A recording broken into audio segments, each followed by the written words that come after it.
Okay. I can remember on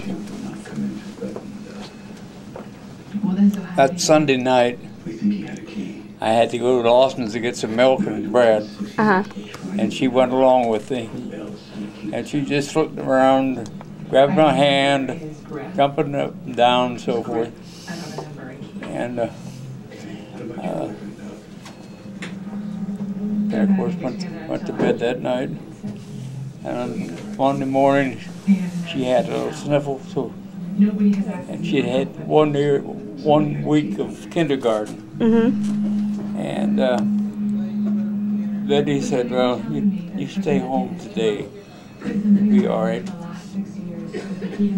And then I remember who were the next door neighbors? There were the Smiths and the Mitzi Kearns. The Kearns. Kearns, yeah. The Kearns. She went over to Kearns' house and sort of walked around and sort of in a daze. At night, Betty said, well, tonight we'll say the rosary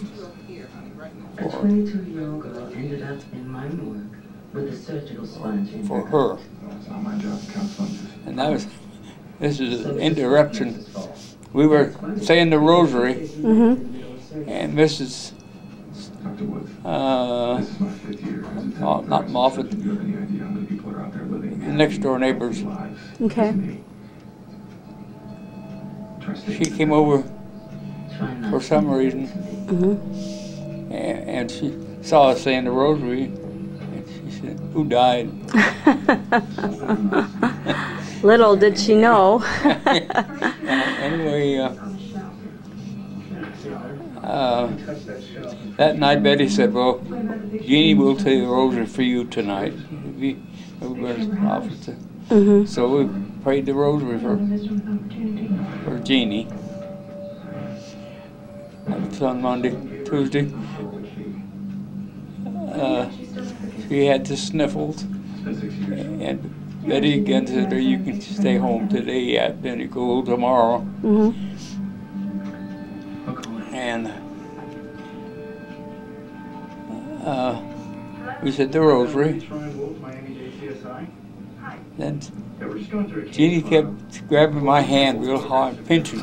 And it was her, so I let it go. I didn't say anything.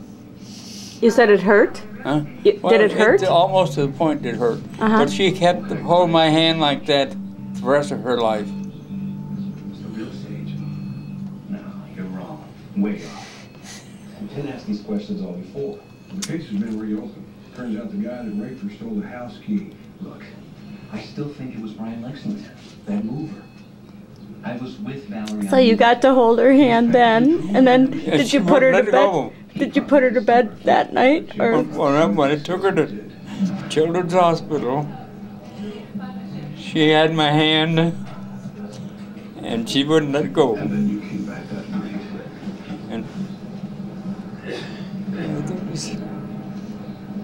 I remember when Mom told me that she was like pregnant with Stephen, and she got up. She was still up, and she was ironing shirts, or she was doing the ironing. And Jeannie had been home the day before, that earlier. Yeah. So she said, tomorrow, she came down and Mom said, I don't remember what she said, but she was really funny. She was just like she is. That's how Mom remembered, that she had a really good sense of humor. Well, I had a special presentation I was supposed to give to the union on Wednesday. And I reported that, you just can't do it. And they understood. Yeah. Well. But they didn't know then how bad she was. That's right. But I remember the doctor saying, if she lives, she's not going to be right. Because this virus is in the stem. So when we called the doctor in the morning, Betty called the doctor, And he said, you bring her right to the emergency room, and I'll be there. Uh-huh. Yeah. He's out back. Yeah. Right. He's right there. It's such a sweet little girl. Yeah. She was our brown-eyed. Rush to judgment. What? She was our brown-eyed. Yeah, yeah. Yeah. Where did that come from? Yeah.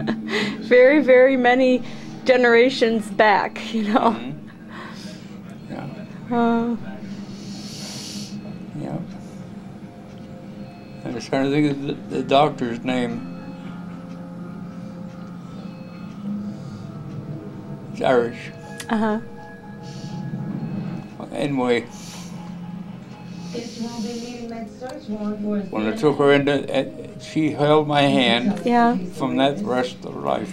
Well, We had that mountain lung, yeah. and I had my hand in there. So you got to stay with her the whole You know, time. in fact, at that time, they had me bathing her eyes with the solution that's compatible to the eyes. Okay. But even then, the eyes were dry. You know, she was dead, really dead. Oh. Probably.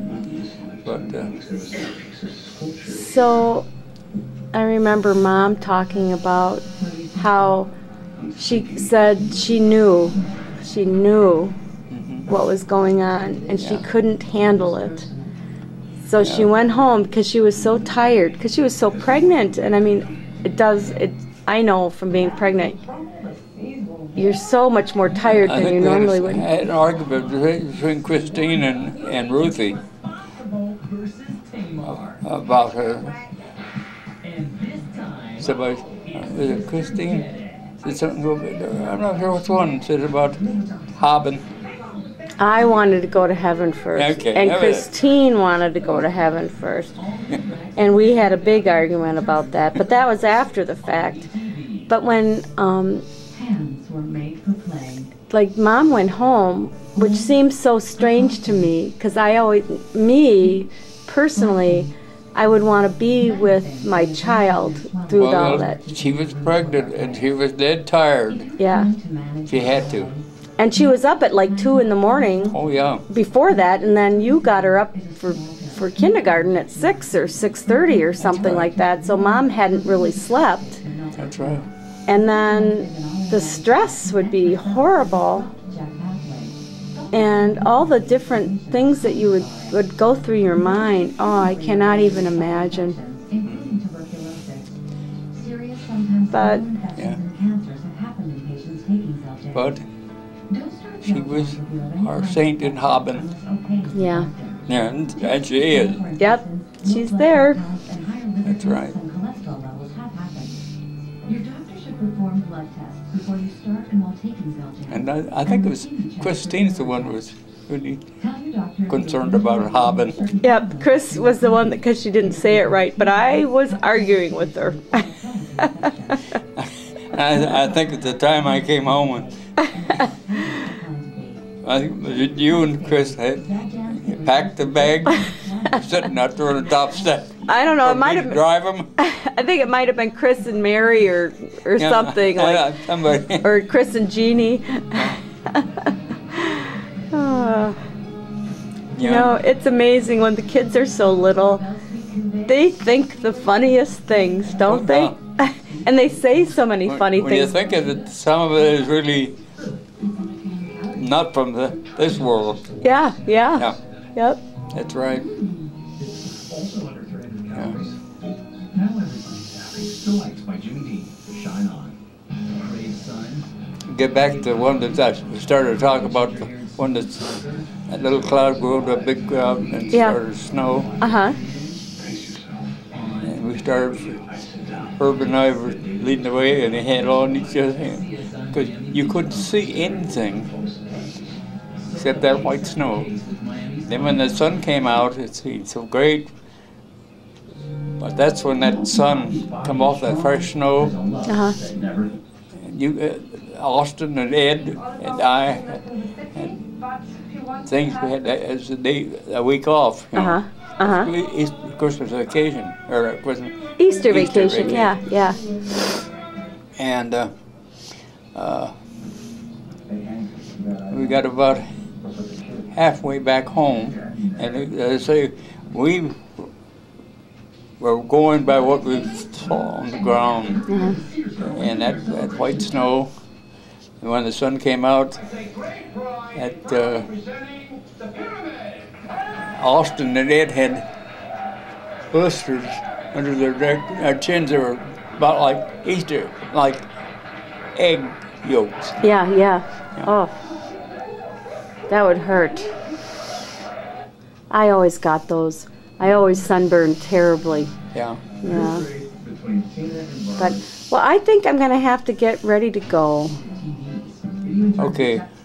Yeah, that's right. You got to go someplace else. Yeah, I have to drive home to your house. Huh? I have to drive to your house. I said at home, I have to drive home. Okay. But I'm not driving home, I'm going to your house. Okay. Which you're going to be in very soon. You keep on getting stronger. And then David Aloysius will pick me up at 5:15. We'll go to the Akron-Canton Airport, and then I leave at 6:30. Okay. So 6:35. Yeah, it's been nice having you. Yeah. Well, it's a nice 2013, and then we're going to go into 2014. Now you have a wedding to go to in July, that for Danny. And my kids are starting to make plans. They already heard. So we have to get everybody there. Yeah, that's right. That's great. Yeah. That'll be great. Yeah, and I don't know, lots of good times. And I'm coming back again in the spring here. First I was thinking it'd be January. It might be January or February.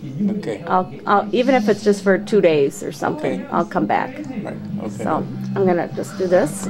Okay.